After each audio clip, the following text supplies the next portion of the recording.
खुलुमबाय फुंबिलिनि खौराङाव बयखौबो बरायबाय। दिनै 10 जुलाइ 2024 दासिम मोननैसो खौरां लानानै फैदों। आसा खालामो बयबो खौरांखौ खोनासंलांगोन होनना। दानिया फैदो दिनैनि खौराङाव।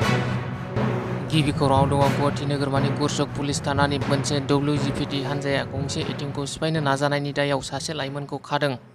जाथायनि सोमोन्दै मिथिनो मोननाय बादिब्ला सोरांसि समाव गुवाहाटि नोगोरमानि लख्रा ओनसोलनि सावकुसियाव गंसे एटिएमखौ सासे सुबुङा सिफायनो नाजादोंमोन।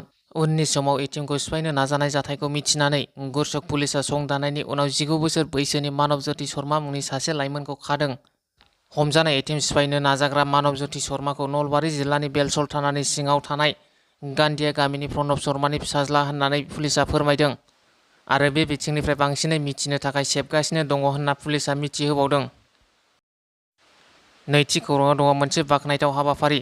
बाक्सा जिल्ला दुलाराय बर' फरायसा आफादा मोनफ्रोमबो सरकारि मावख' आरो फरायसालिफोराव बर' रावखौ बाहायनांगौनि थाखाय जिल्ला बेंगिरिनिसिम गोसोखां बिलाइ गथायदों।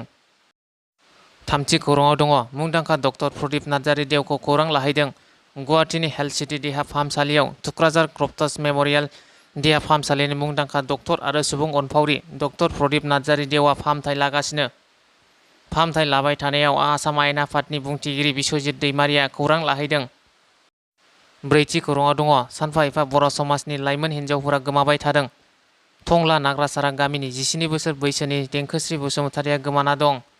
उदालगुरि जिल्लानि टंला नाग्रासारा गामिनि बिफा जिन्तु बसुमतारि आरो बिमा जिना बसुमतारिनि 17 बोसोर बैसोनि फिसाजो देंखोस्रि बसुमतारिया गोमाना दं।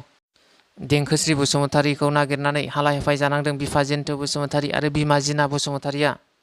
मिथिनो मोननाय बादिब्ला गावजों लोगोआव लाफानाय 7086898642 नाम्बारनि मबाइल फना एखनब्ला अन जायो एखनब्ला अफ जायो। देंखोस्रि बसुमतारिया दासिमाव बहा दं बिनि सोमोन्दै जेबो खौरां मोननो हायाखै नखरा।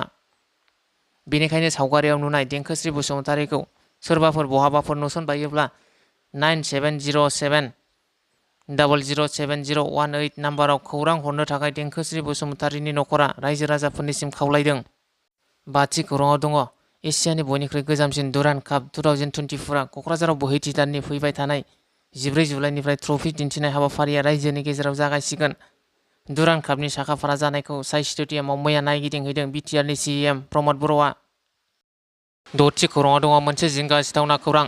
भारतआव बांसिननिफ्राय बांसिन जाबाय HIV पजिटिभ। HIV पजिटिभखौ लानानै भारतनि दरसे रायजोआ खैफोदाव। बे खेबाव गोबां फरायसाफोरनि देहायाव HIV पजिटिभ मोनदों। सुलुंनि बादिब्ला त्रिपुरायाव दासिम 828 फरायसाफोरनि देहायाव HIV पजिटिभ। त्रिपुरायाव दासिम HIV पजिटिभजों भुगिनांनाय सा 47 फरायसाफोरनि जिउ गोमाबाय।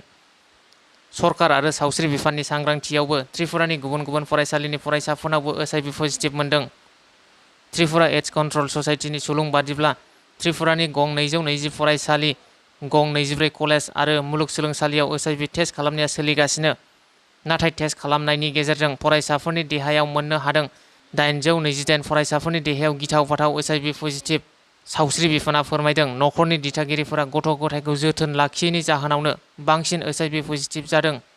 स्निथि खौराङाव दङ उदालगुरि जिल्ला कलायगाव जौगाखां ब्लकनि TCLCCनि लेङाइ आफादगिरि मृकुन स्वर्गियारिया कलायगाव सार्कोल मावख' बेखेवदों। कलायगाव रेभिनिउ सार्कोल अफिसारनि मावख'नि थाखाय मोनसे गेदेर जेंनाखौ सुस्रांनानै होबाय प्रमद बर' दैदेननाय सरकारा। उदालगुरि जिल्लानि सिङाव थानाय कलायगाव रेभिनिउ सार्कोल अफिसारनि मावख'आव मैया गथ'सा जोथोन, गाइखेर दौग्रा खथा आरो आइजोफोरनि थाखाय खिखरसालि बेखेवनाय जायो। कलायगाव जौगाखां ब्लकनि TCLCनि लेङाइ आफादगिरि मृकुन स्वर्गियारिया मैया मोदैबारि बियाबनि मोदैबारि ब्लक UPPL दोलोनि मावथिफोरनि नुजाथिनायाव गोदानै लुफुंनाय खथाखौ बेखेवना होयो।